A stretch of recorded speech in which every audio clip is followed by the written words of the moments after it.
ये विषय नया है और सारे प्रकृतियों की नाम ही नाम है, जो कुछ हमें याद नहीं है या मालूम नहीं है।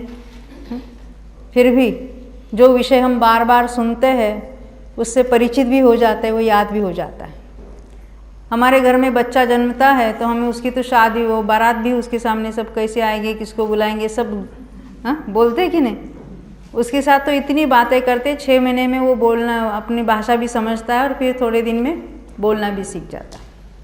शास्त्र की भी भाषा हमें परिचय में नहीं, हम उससे परिचित नहीं है। बार बार सुनेंगे तो हमें भी उसका अर्थ भी ख्याल में आएगा और उनसे हम परिचित हो जाएंगे।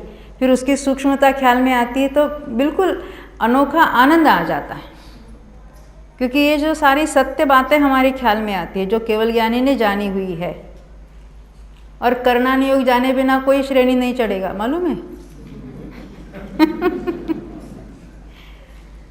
इसमें लिखा है ना, तत्वार सूत्र में सूत्र है कि जो श्रेणी चढ़ते हैं, जिनके वो शुक्ल ध्यान होते हैं, हाँ पूर्व विदों के होते हैं ना, हाँ ये है ना हमारे शुक्ले चाद्य, हाँ पूर्व विदा, ये सब तत्वार सूत्र की जानकारी सारे पंडित लोग बैठे यहाँ पर। 90 में है ना, ये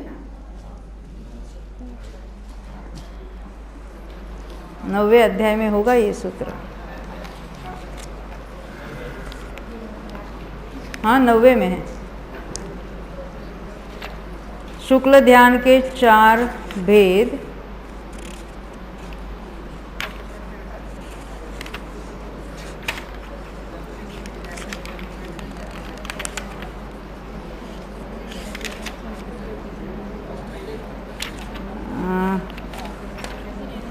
हाँ 37 नंबर का।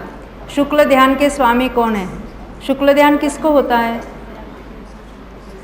आर्द्र ध्यान, रौद्र ध्यान, धर्म ध्यान और शुक्ल ध्यान। अभी हम उसके ध्यान के प्रकारों में नहीं जाएंगे। शुक्ल ध्यान किसके होता है? तो शुक्ल ध्यान के भी 4 पाए। पहला कौन सा है? पृथक्त्व वितर्क विचार, यानी वहाँ उसका जो ध्यान का विषय है वो भी चेंज होता है, उसके जो शब्द है उसको भी योग का भी पलटना होता है, तो उसको कहेंगे पृथक्त्व वितर्क विचार, विचार यानी पलटना। दूसरे नंबर का है एकत्व वितर्क अविचार, पलटना नहीं होता, एक ही विषय पर एक ही योग से वो कंसंट्रेशन होता है। और फिर तीसरा और चौथा तो उसके केवली के होता है।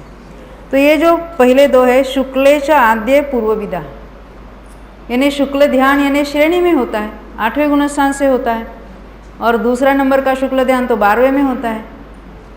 तो ये जो पहले 2 शुक्ल ध्यान है वो किसके होते हैं? तो पूर्व विदों के होते हैं। पूर्वविद किसको कहेंगे? 10 पूर्वी का ज्ञान है और 14 पूर्वी का जो ज्ञान वाले हैं उनको यहाँ पूर्वविद कहे। और हमें लगता है ना ये करना योग बेकार की बातें हैं। जो केवल ज्ञान प्राप्त करने वाला है वो तो कितने तो उसमें तो शुद्ध केवल ही हो जाते हैं। बस इतना ही फर्क है परोक्ष और प्रत्यक्ष का।